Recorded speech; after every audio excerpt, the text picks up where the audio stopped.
Bismillahirrahmanirrahim. Assalamualaikum warahmatullahi taala wabarakatuh. Alhamdulillahirabbil alamin wa sallallahu ala sayyidina Muhammadin wa ala alihi washabbihi wasallam amma ba'du. Pada video kita kali ini saya mau banyak tersenyum dulu ya. Soalnya sudah mulai banyak intimidasi yang saya dapatkan. Itu ada yang WA ya. Kemudian ada yang di kolom komentar itu sudah mulai sejak lama, dan ada beberapa yang saya juga curiga itu adalah perbuatan orang-orang yang tidak suka begitu, cuman saya belum punya bukti jadi saya nggak bisa ngapa-ngapain. Nah itu resiko ya, jadi kita bawa senyum saja, saya bawa senyum saja begitu. Nah cuman yang saya lihat ini itu yang tidak sukanya itu dari kubu orang-orang yang suka cinta sama KDM, sama Deddy Mulyadi begitu. Ini sebetulnya menyedihkan sebetulnya, karena Deddy Mulyadi itu berusaha untuk menunjukkan kepada kita bahwa orang Sunda itu memiliki leluhur yang sudah maju begitu ya. Kita ini memiliki peradaban. Tapi tatkala saya challenge konsistensi berpikirnya Demul itu orang-orangnya kok banyak yang nggak suka begitu ya, dan nggak sukanya itu tidak menunjukkan atau tidak ditunjukkan dengan konstruksi berpikir yang baik, tetapi malah bilang engke si alamun si Dedi jadi presiden maneh ku aing teangan begitu ya, bahasa preman kayak gitu. Ini menurut saya menyedihkan ya, kalau misalkan klaimnya Deddy Mulyadi itu orang Sunda memiliki leluhur yang sudah maju, yang berperadaban, tetapi orang-orang yang suka sama dia justru orang-orang tidak bisa diajak berdialektika di dalam berpikir gitu. Itu sebuah kelucuan lah ya. Ini saya curhat sedikit saja, cuman alhamdulillah kalau secara psikologis begitu ya tidak mengganggu, karena orang itu paling di dunia itu kan ancaman paling paling ekstrim itu kan kematian tuh ya. Dan kematian itu perkara yang kalau kita nih santri itu sebetulnya tunggu ya. Hidup di dunia lama-lama itu untuk saat sekarang itu tidak terlalu menggiurkan begitu. Tidak terlalu menggiurkan.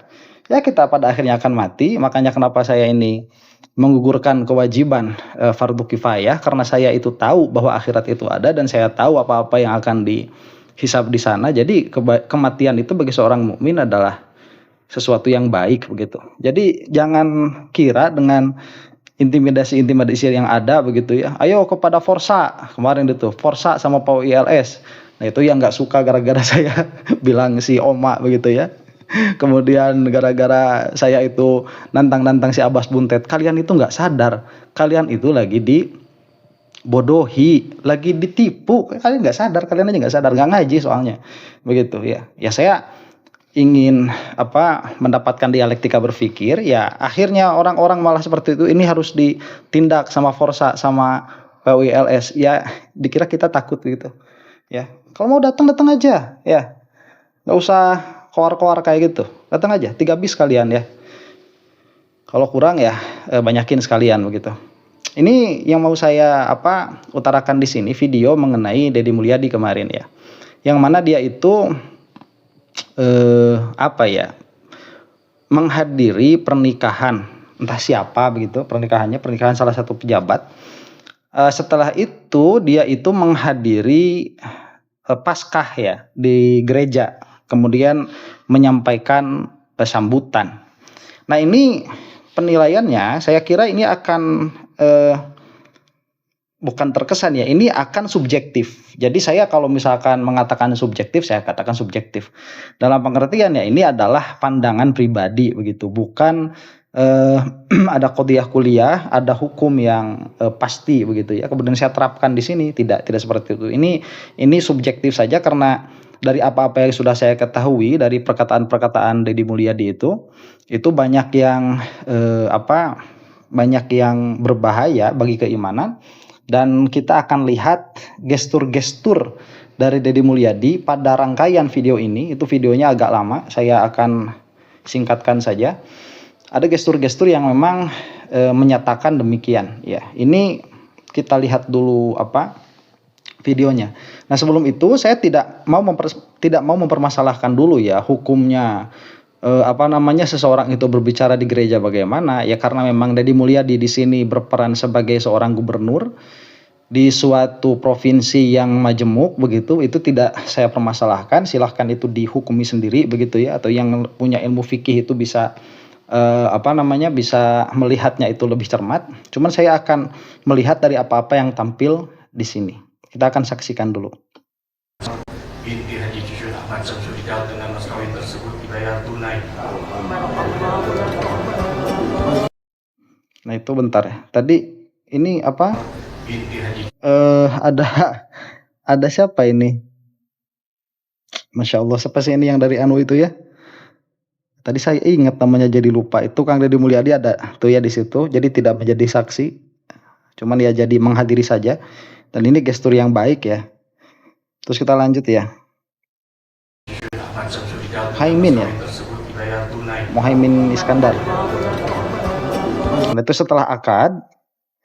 Nah, ini ada sebentar. Ini saya cut, suasananya sangat bising ya.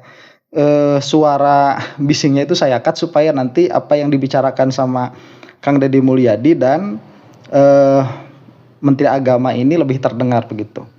Ini for the context ya. Saya itu tidak mengetahui bagaimana di acara seperti ini seseorang itu duduk dengan orang lain. Apa itu sudah ada perjanjian sebelumnya atau memang ada orang yang mau didekati begitu, dekati saja. Cuman dalam klip ini itu Pak Nazarudin Umar sudah duduk duluan, yang nyampernya Deddy Mulyadi ya. Jadi Deddy Mulyadi yang nyamper ini. Kita ulang dulu ya. Binti Haji Cucun Ahmad Syamsuddin dengan mas kawin tersebut dibayar tunai. Nah, ini. Nah, Kang Deddy dari belakang tuh. Nah, kemudian duduk di sebelahnya Menteri. Oh iya, Udah siap belum? Sejak dulu kearifan lokal dan Islam universal ya. iya. Nah, sebentar. Ini apa yang akan dibicarakan di sini. Ini saya kasih konteks dulu ya. Nanti yang mau dibicarakannya itu akan ada klarifikasi dari Deddy Mulyadi mengenai apa yang dibicarakan di di podcastnya Faisal Akbar ya, mengenai halal haram itu. Kemudian nanti akan ada reaksi dari Menteri Agama. Kita saksikan dulu ya.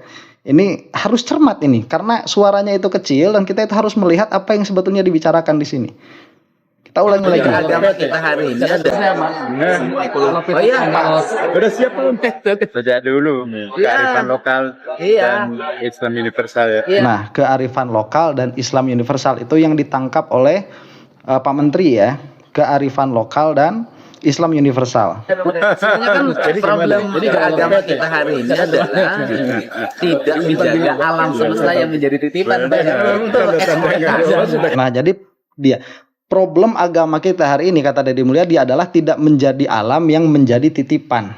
Itu Deddy Mulyadi katakan sebagai problem agama kita ya, yang dilihat oleh Deddy Mulyadi. Nanti akan ditanggapi juga sama Pak Menteri. Kelihatan kan? Eksploitasi itu kan bertentangan dengan Nah, eksploitasi.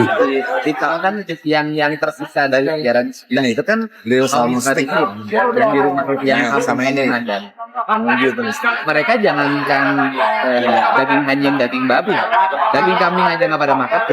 Nah, jadi yang tersisa dari ajaran Sunda itu yang melestarikan alam. Orang Sunda itu jangankan daging anjing, daging babi ya, daging kambing aja nggak makan katanya begitu. Mereka aja makan daging mereka itu jauh paling rendah tingkatan emosi hewaniahnya. Nah, makanya tingkatan emosi hayawaniahnya itu paling rendah karena memang tidak terlalu banyak makan daging. Iya.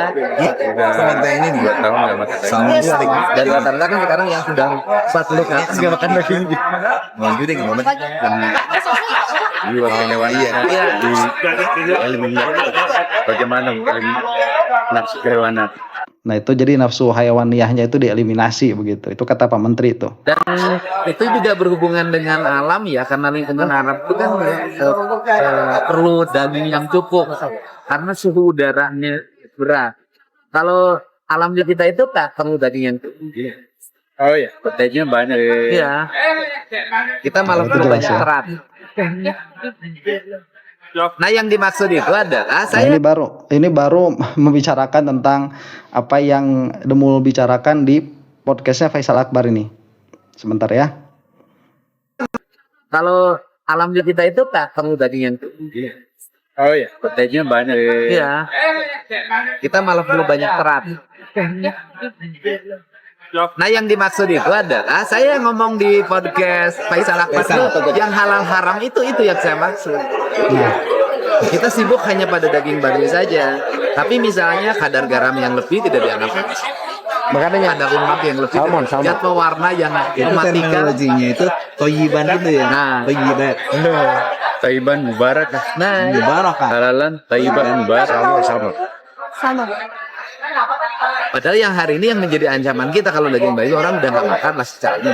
Ancaman kita itu zat pewarna yang berlebihan, kadar gula yang berlebihan. Negara ikut yang berlebihan. Haram. Wala tusrifu. Oke. Nah, ini terjadi perbincangan ya di antara siapa Kang Deddy dan Pak Menteri Agama.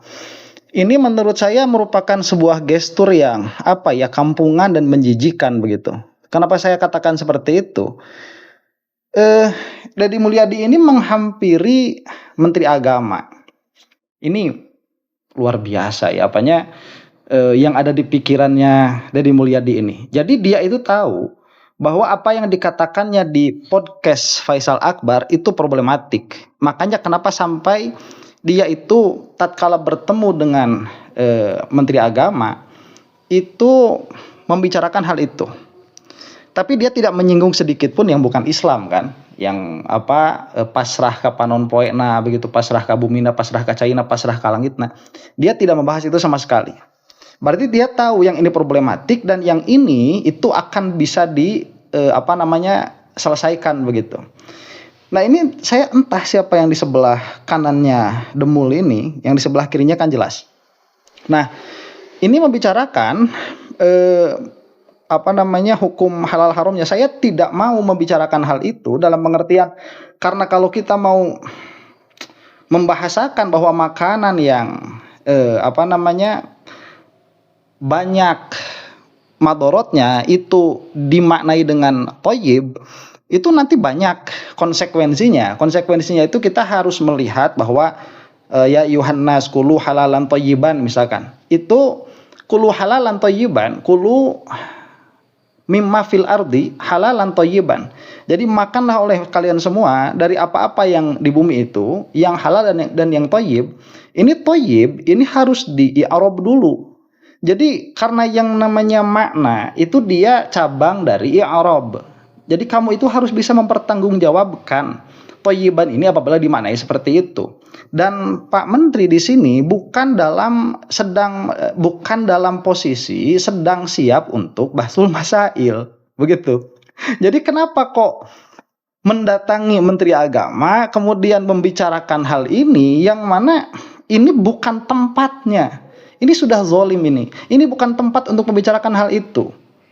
Begitu. Jadi Deddy Mulyadi ini kalau memang niatnya itu untuk memberikan citra bahwa lihat loh, Menteri Agama saja setuju dengan apa yang saya katakan. Ya selamat, Deddy Mulyadi ini berhasil begitu.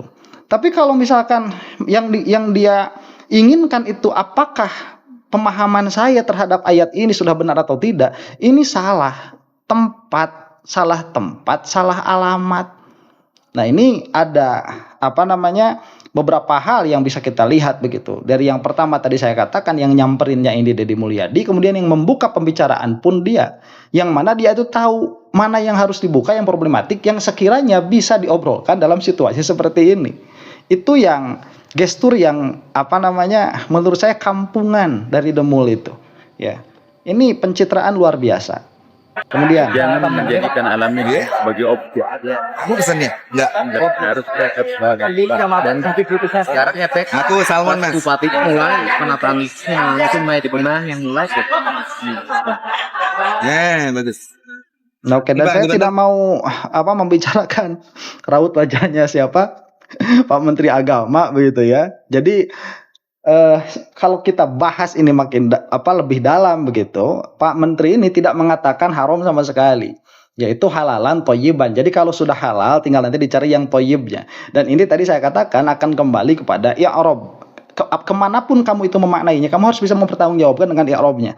Itu nanti toyibannya itu kan dia bisa menjadi apa, sifat dari halal. Sifatnya itu dia bisa menjadi sifat mukhassisah, atau dia itu bisa menjadi sifat muakkidah begitu. Itu bisa macam-macam. Jadi kamu itu harus bisa mempertanggungjawabkan. Jangan ngomong dulu Al-Qur'an itu dia dengan bahasa Arab. Bahasa Arab itu ada i'rabnya. Kalau kamu tidak tahu i'rabnya, kamu tidak akan tahu maknanya begitu. Dan itu ada beberapa kemungkinan i'rab dan ada beberapa kemungkinan makna. Tempat untuk membicarakannya bukan di kondangan seperti ini gitu. Ini mau pencitraan, bukan mau tahu. Buat warga Jabar hari ini saya Nah, kemudian ini ngobrol juga. Ini kan yang megang HP-nya siapa? Deddy Mulyadi. Deddy Mulyadi yang deketin Pak Menteri Agama ini. bertemu dengan Menteri Idola kita, Bapak Menteri Agama, sederhana, konsisten, penuh dengan perubahan. Sama dengan beliaunya, Pak Gubernur kita ini sudah jauh sebelum gubernur kita sudah membaca tanda-tanda ke depan. Iya, kemudian mengajarkan agama menjadi tata kelola keuangan yang baik, terencana, akuntabel, outcome serta benefitnya jelas. Ini Pak Menteri ini contoh bagi pengelolaan negara yang baik. Di belakangnya ada Gugun tuh. Enggak lah, itu binaan saya sejak bupati dulu. Ada pesan Pak Menteri Agama buat seluruh warga Jabar. Terutama hari ini kita fokus sama perlindungan alam dan menjaga kebersihan lingkungan. Ya, pertama melanjutkan gagasan Pak Gubernur yang kita angkat sebagai sebuah isu nasional ya.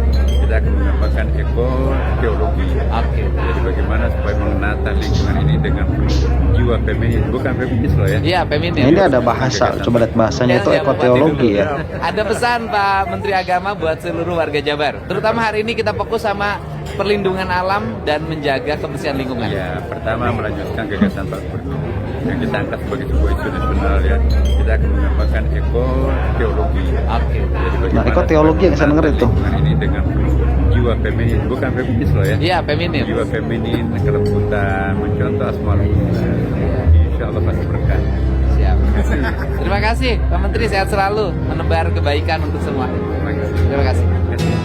Nah, oke, itu yang dikatakan Pak Menteri ya. Jadi melihat agama itu sebagai core, sebagai inti untuk menjaga alam, itu tidak ada permasalahan sama sekali ya. Jadi kan sebetulnya hukum-hukum untuk mengelola tanah, mengelola alam itu sudah ada di dalam ilmu fikih, itu sudah selesai. Dan sekali lagi yang saya permasalahkan dari Deddy Mulyadi itu bukan itu.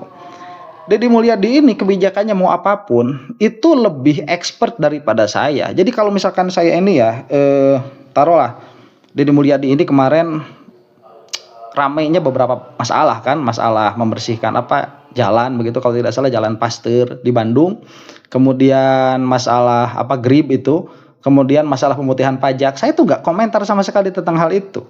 Kenapa ya? Karena nunggu juga saya kalau misalkan berkomentar tentang hal itu, karena itu memang bukan wilayah saya, ekspertis saya di mana, tidak ada begitu. Dan itu bukan wilayah saya, dan apapun keputusan Kang Deddy Mulyadi itu mah urusan dia begitu, nggak ada masalah.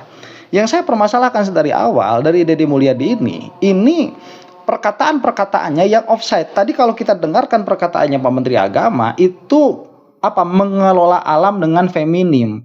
Dalam pengertian dari apa yang saya tangkap, makanya saya katakan tadi ini akan sangat subjektif sekali. Tidak kasar begitu, tidak melakukan eksploitasi. Jadi tidak menunjukkan lawannya feminim itu maskulin ya, tidak menunjukkan maskulinitas saat kita itu mengeksploitasi alam begitu, tapi menunjukkan feminim, jiwa feminim. Nah, itu sebagaimana dikatakan tadi mengambil dari Asmaul Husna, bukan kembali kepada kesundaan yang sering digembar-gemborkan sama si Deddy Mulyadi ini ya. Oh, itu yang sopan kalau ngomong sama orang lah, si Deddy sendiri kok yang ngomong kita egaliter begitu, yang ngajarin unyang anjing di depan panggung si Deddy itu. Ya saya emang nggak bilang sama dia kayak gitu, nggak, saya masih punya perasaan begitu. Jadi ini dalam rangka dialektika pemikiran begitu, yang kita itu sudah musalahah dari awal. Ini Kecuali kalau Deddy Mulyadi ini mengangkat atau menarik ucapannya sendiri begitu. Ya, kita ini meskipun dulu egaliter sekarang tidak bisa. Sekarang kita itu harus unggah-ungguh bahasa. Kita harus menghormati begitu. Itu kalau diucapkan seperti itu, ya oke, berarti dia mengambil perkataannya. Tapi sedari awal dia sudah mengatakan seperti itu. Dan aneh juga kalau misalkan sekarang yang ngikut-ngikut sama KDM itu justru malah menyerang saya dari sisi itu begitu. Kenapa nggak ada sisi yang lain kayak begitu? Substansi apa yang dibahas?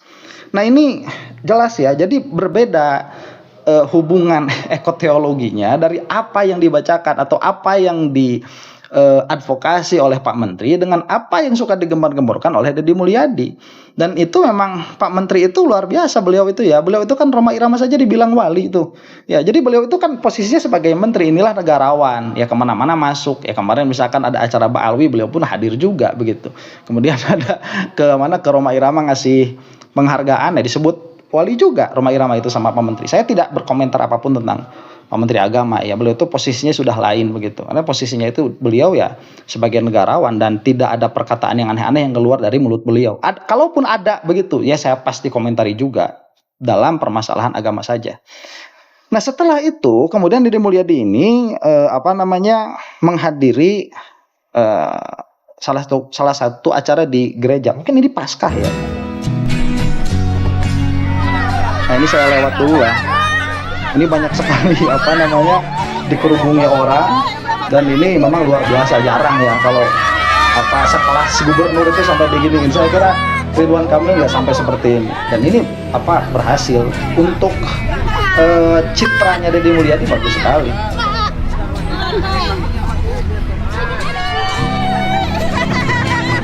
Nah ini, jadi sebentar ya. Tadi saya katakan bahwa dalam segi keilmuan pertemuannya Kang Deddy Mulyadi dengan Pak Menteri Agama itu tidak menghasilkan apapun begitu. At least menurut pandangan saya, ini subjektif sekali. Tetapi sebagai bahan pencitraan ini berhasil, apalagi untuk orang-orang awam. Tuh, ya Menteri Agama aja kayak Deddy Mulyadi nggak ngapa-ngapain begitu. Ini untuk orang awam berhasil sekali. Saya applause lah begitu ya, sama cara Demul itu menghadapi situasi. Cuman saya tuh agak bingung juga siapa saja yang mempermasalahkan perkataan Demul di podcastnya Faisal Akbar itu. Selain saya begitu. Apa masih ada yang lain atau tidak? Assalamualaikum warahmatullahi wabarakatuh. Sampurasun. Nah ini Assalamualaikum negara ya. Saya nggak mau membahas itu lah ya sudah. Ini perkataan Deddy Mulyadi ini dari sini sudah saya dengarkan begitu ya sampai akhir dan saya tidak mendapati masalah dalam posisi Deddy Mulyadi ini berbicara sebagai pemimpin ya, sebagai gubernur di Jawa Barat menghadiri acara itu tidak ada soal. Dan di dalam perkataan-perkataannya pun tidak ada yang bermasalah. Cuman begitu ya, ada cumannya ini. Deddy Mulyadi itu kalau misalkan berbicara di hadapan orang-orang muslim itu berani sekali nyambungin ilmu tauhid dengan pemahaman kesundaannya, itu berani sekali. Dia ditanya ya agamanya apa, agemannya apa, dia bilang pasrah ke anu. Kemudian diakhiri bukan Islam begitu. Kenapa dia nggak berani ngomong kayak gini di hadapan orang-orang Nasrani begitu? Ya, jadi kita itu seharusnya pasrah ke China, pasrah ke Panonpoena, pasrah ke Bumina begitu, bukan berserah diri kepada Yesus, bukan Kristen. Kenapa dia nggak berani ngomong kayak gitu? Ya, itu yang pertama. Itu yang kedua, atau misalkan dia mencontohkan ngomong misalkan ya, Paskah itu kan dia memperingati kebangkitan Yesus Kristus ya. Dalam keyakinan mereka itu kan Yesus bangkit lagi itu 3 hari setelah disalib. Dan 3 hari itu secara filosofis dia itu menunjukkan kepada harapan kembali dari kehancuran begitu. Jadi eksistensi baru dari kehancuran. Ya kenapa Deddy Mulyadi itu nggak ngomong begini? Paskah itu sebetulnya bukan kebangkitan Yesus 3 hari dari kematiannya. Tetapi ini adalah sebuah harapan baru yang mana apabila sungai itu sudah kering maka harus kita alirkan lagi. Apabila sawah itu sudah menjadi perumahan maka kita harus hijaukan lagi. Apabila hutan sudah digunduli, sudah habis maka kita harus tanam lagi. Kenapa nggak bilang kayak gitu Deddy Mulyadi itu? Sama agama Islam kok berani, sama agama Kristen kok nggak berani? Makanya saya bilang ini, Dedi itu ya kalau mau menyelesaikan tata ruang, jangan bawa-bawa agama. Coba kalau Dedi ngomong kayak gitu di gereja ini, ya kemarin nanti saya bedah juga nanti perkataannya Dedi Mulyadi ini di hadapan santri-santri itu, enak aja ngomong agama itu. Coba kalau ngomong kayak gitu di hadapan penganut Kristen, apa mereka itu bakal menerima atau malah marah begitu? Ya, kamu tuh seenaknya. Kalau kamu tidak berani ikut campur dalam agama Kristen, kenapa kamu berani ikut campur dalam agama Islam? Udah itu nggak usah dibawa-bawa. Ya, dan nanti saya juga punya informasi juga. Dedi Mulyadi ini lagi disorot sama salah satu intelijen dari Kesundaan, karena memang Dedi Mulyadi ini talfik begitu. Jadi Sunda meles ya enggak, Islam juga ya kagak begitu. Dilihat dari teologinya. Ya, saya bukan melihat dari KTP kemudian dia zohiron Islam, dia zohiron Islam. Ini dari apa-apa yang dia katakan begitu. Jadi akhirnya nanti dia itu bahasanya kalau di kita mah ahlul bid'ah begitu. Kata Sunda wiwitan pun dia itu ahlul bid'ah, karena ya Sunda wiwitan 100% ya enggak. Islam 100% pun ya sudah dicampur-campur sama kesundaannya begitu. Nah, inilah ya, jadi aplaus sekali lagi buat Kang Dedi Mulyadi yang memang berhasil mencitrakan dirinya itu disetujui oleh Menteri Agama, dan saya rasa apabila Menteri Agama itu nggak bakalan urus-urus kayak gini ya, saya rasa itu nggak tahu ini kalau kayak gini udah urusan siapa, saya juga nggak tahu ya cuman ya saya jadi fardu kifayah, jadi harus maju, harus menjelaskan ya, mau berat mau ringan saya terima sajalah dengan senyum begitu ya, apapun yang terjadi ya ibarat la haula wala quwata illa billah. Demikian, semoga ada manfaatnya. Wallahu ta'ala a'lam bishawab. Assalamualaikum warahmatullahi ta'ala wabarakatuh.